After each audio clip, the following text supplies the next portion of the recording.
Sur une première ligne, ce n'est peut-être pas un désavantage car elle va partir très très vite. Notons que le numéro 16, Tartas, est déjà au galop derrière les ailes de l'Autostart. Il a concédé un terrain précieux. Il lui sera sans doute très difficile de revenir. Quant à Lovely Godiva, eh bien elle tire énormément et son driver a toutes les peines du monde à contenir sa fougue. Elle va tenter de prendre l'avantage avec Capital et également le 6 Urs des Revents. Blue Eyes America est remarquablement parti à la corde, de même que Promising Catch. À l'extérieur, la jument suédoise Lovely Godiva force l'allure maintenant et va s'emparer du commandement alors qu'une jument rétrograde, je crois qu'il s'agit d'une Aganga. Oui, tout à fait, le numéro 2, une Aganga qui vient de commettre une toute petite faute gênante involontairement, le numéro 13 Frisky Fraser, et nous sommes dans le bas de la descente avec Lovely Godiva qui est en troisième épaisseur. Elle a été contrée par Promising Catch, le numéro 5, et Blue Eyes America le long de la corde. Promising Catch qui vient s'installer en tête maintenant. Lovely Godiva qui tire toujours est à son extérieur. Nous avons à la quatrième place Plant the Seed, le numéro 12, l'une des grosses cotes de cette course, et puis on vient de rétrograder également sur une incartade avec le 6 Urs des Revents. Une allure extrêmement soutenue, et voilà Anders Lindqvist qui a tenté de contrer le numéro 9 Lovely Godiva au sulky de Promising Catch. Il occupe la pole position. Ils sont suivis en troisième position maintenant par Blue Eyes America.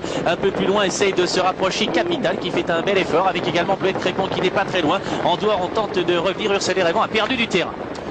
Les concurrents qui vont dans quelques instants aborder la montée, c'est chose faite maintenant avec Promising Catch qui a toujours l'avantage le long de la corde. Lovely Godiva toujours à son extérieur, elle tire énormément à un intervalle de 4 longueurs. Nous avons Capital qui partage la troisième place avec Blue Eyes America. Ils sont encore suivis par Bleuet Crépon et Plant the Seed le long de la corde. Nous étions sur le pied d'une 9 alors qu'il restait 1500 mètres à courir. Une 11-7 ensuite, on va vraiment extrêmement vite et on n'a pas repris en tête avec Lovely Godiva. Promising Catch, vont-ils pouvoir mener un train d'enfer jusqu'au poteau? Voilà un bel effort d'Abricot du Lodo. Le numéro 17 Olivier vient aux côtés de Capital et de Blue Eyes America. Tout à fait, mais Lovely Godiva a beaucoup de ressources. Pour l'instant, elle semble faire une promenade de santé en tête de l'épreuve aux côtés du numéro 5 Promising Catch. Nous avons ensuite le 17 Abricot du Lodo qui s'est bien rapproché à la troisième place devant le 7 Capital. Et puis les deux fils de Jean-Pierre Dubois qui s'annoncent maintenant. Jean-Philippe avec le 15 Don Giovanni et puis Jean-Étienne avec le numéro 8 Abercrombie. Bon effort également à la 8e place du numéro 13 Frisky Fraser. 500 mètres à couvrir. Lovely Godiva semble hors de portée, mais Abricot du Lodo et Jacques-Henri Treich essayent de se rapprocher tout de même. C'est fantastique ce qu'ils font. Don Giovanni tente de venir avec le Capital. Promising Catch qui donne des signes de lassitude.